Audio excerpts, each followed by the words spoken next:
Olá pessoal, bom dia, boa tarde, boa noite a todos.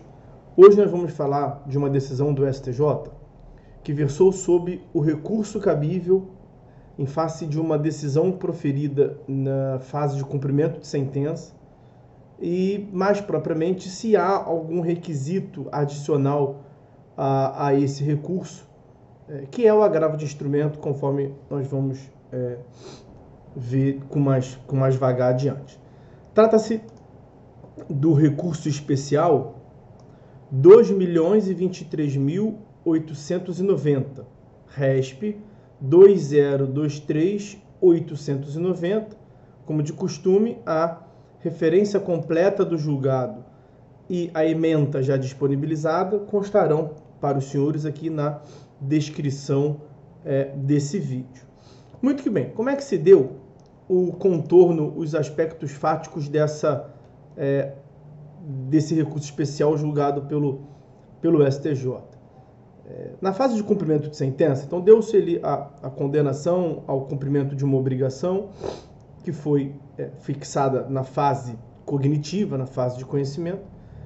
Iniciou-se o cumprimento de sentença, deu-se o descumprimento e o Estado juiz perseguiu bens do executado para fins de constrição, para penhora e posterior avaliação. Muito que bem.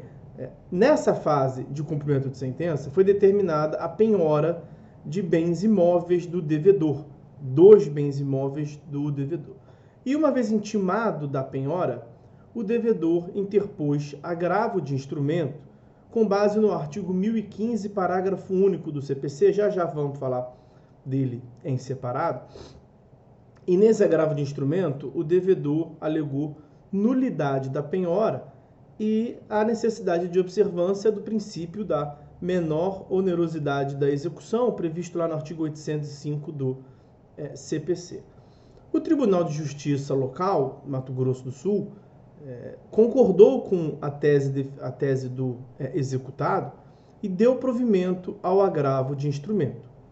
E aí, o credor, insatisfeito com essa decisão do tribunal em agravo de instrumento, interpôs o recurso especial que nós estamos a analisar sob a tese de que o devedor não poderia ter interposto o agravo de instrumento como ele interpôs sem antes ter se utilizado da previsão do artigo 525, parágrafo 11 do CPC, que prevê ali o cabimento de uma petição a ser interposta pelo devedor quando intimado da penhora. Então a questão é, essa previsão do 525, parágrafo 11, é um dever do devedor ou é uma opção, uma faculdade? Segundo o recorrente do recurso especial, o credor, nesse cumprimento de sentença, somente se o magistrado tivesse mantido a decisão em resposta à petição do 525, parágrafo 11, é que seria cabível o agravo de instrumento. Então, deixa eu separar aqui com os senhores cada uma das partes da análise desse julgado. O artigo 1015 do CPC, ele prevê o recurso cabível em face de algumas decisões interlocutórias que ele menciona nos seus incisos. Então, o agravo de instrumento, ele é cabível nos casos em que o legislador tiver elencado o cabimento, no caso do 1015, nos incisos do 1015, ou em outra disposição do ordenamento jurídico, ou em casos em que se mostrar inútil aguardar o desfecho do processo para impugnação somente ao final, quando da sentença, é a tese defendida pelo STJ da taxatividade mitigada, quando se demonstrar a urgência na recorribilidade de imediato pelo agravo de instrumento. Só que o que eu quero destacar com os senhores é que esse 1015 e os seus incisos, ele trata da impugnação como regra na fase cognitiva. Porque no parágrafo único do próprio artigo 1015, tem lá a previsão de que também caberá agravo de instrumento contra decisões interlocutórias proferidas na fase de liquidação de sentença ou de cumprimento de sentença, que é onde nós estamos. Também no processo de execução e no processo de inventário. Então, o parágrafo único, ele excepciona o caput, prevendo que nesses procedimentos ali destacado, liquidação de sentença, cumprimento de sentença, processo de execução e inventário e partilha, a lógica se inverte. É cabível agravo de instrumento em face de toda decisão interlocutória, ao passo que o caput prevê o cabimento de agravo de instrumento de algumas interlocutórias apenas. Então, esse é o primeiro ponto.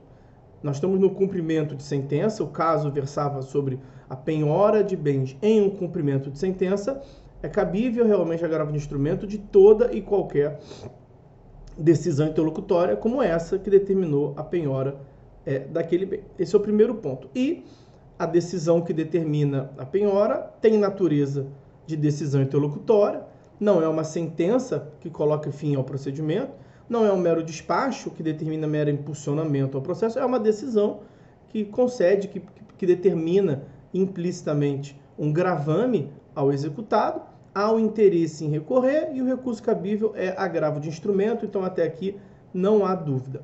Onde que surgiu, portanto, a controvérsia? É que o artigo 525 do CPC, ele trata da impugnação ao cumprimento de sentença, que é a forma de defesa do executado no cumprimento de sentença. E no parágrafo 11 desse artigo 525, há esta previsão aí, ó, aspas, as questões relativas a fato superveniente ao término do prazo para apresentação da impugnação, assim como aquelas relativas à validade e adequação da penhora, da avaliação e dos atos executivos subsequentes, podem ser arguidas por simples petição, tendo executado, em qualquer dos casos, o prazo de 15 dias para formular esta arguição, contado da comprovação da ciência do fato ou da intimação do ato. Então, o que nós temos aqui?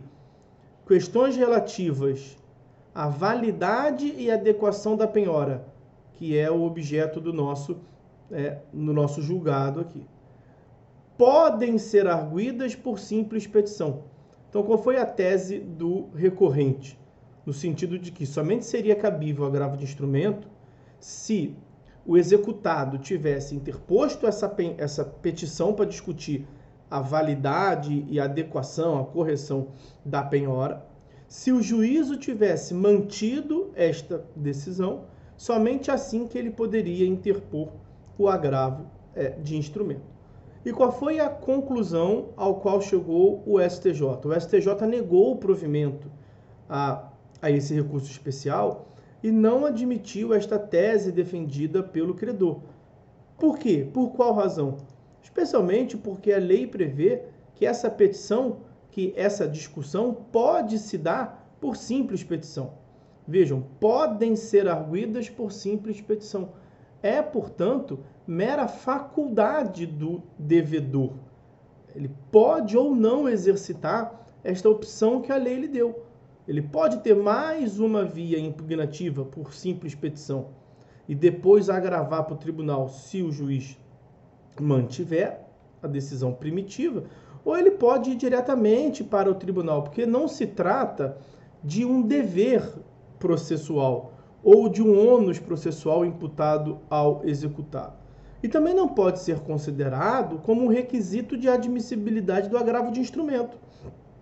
Não há previsão em lei sobre esse requisito de admissibilidade. Então não pode ter essa interpretação, veja, que não é uma interpretação literal, porque a lei prevê podem ser manejadas por simples petição. E não é também uma interpretação que atenda à finalidade do dispositivo. Nem mesmo uma interpretação teleológica salvaria aqui o recorrente, o credor. Porque a finalidade desse parágrafo 11 do artigo 525 é garantir uma posição mais favorável para o devedor, para o executado. Quer dizer, a lógica do 525 parágrafo 11 é facilitar a veiculação de certas matérias, de certas teses defensivas que estão ali elencadas, como a que discute a validade e a adequação da penhora, da avaliação, do depósito, como prevê o dispositivo. Então a ideia é facilitar a via impugnativa do devedor, do executado, e não complicar, e não atrapalhar. Quer dizer, quando você prevê a impugnação por simples petição, a lógica é mitigar formalidades processuais. E a tese do recorrente, do credor, no sentido de que não caberia interposição imediata do agravo de instrumento e deveria ter antes o devedor interposto, atravessado essa simples petição para defender a tese de nulidade ou de vícios na penhora por simples petição, isso traz uma formalidade adicional, um requisito de admissibilidade do recurso que se somaria a todos os outros requisitos previstos em lei. Então, essa interpretação feriria o sentido ontológico, a finalidade do dispositivo, razão pela qual o STJ não deu provimento, negou o provimento a esse recurso especial, porque, em síntese, portanto, a petição do artigo 525, parágrafo 11, que realmente permite a discussão por simples petição, sem maiores formalidades, das questões nele, no dispositivo apresentadas, como que interessa para o caso a validade e adequação da penhora, em resumo e em conclusão, é uma faculdade. Podem ser arguidas por simples petição, mas se o executado assim não quiser, podem também ser arguidos diretamente por meio do recurso próprio, ok? Então, pessoal, é isso, por hora é só. Nós vamos ficando por aqui, fiquem todos com Deus e até a próxima.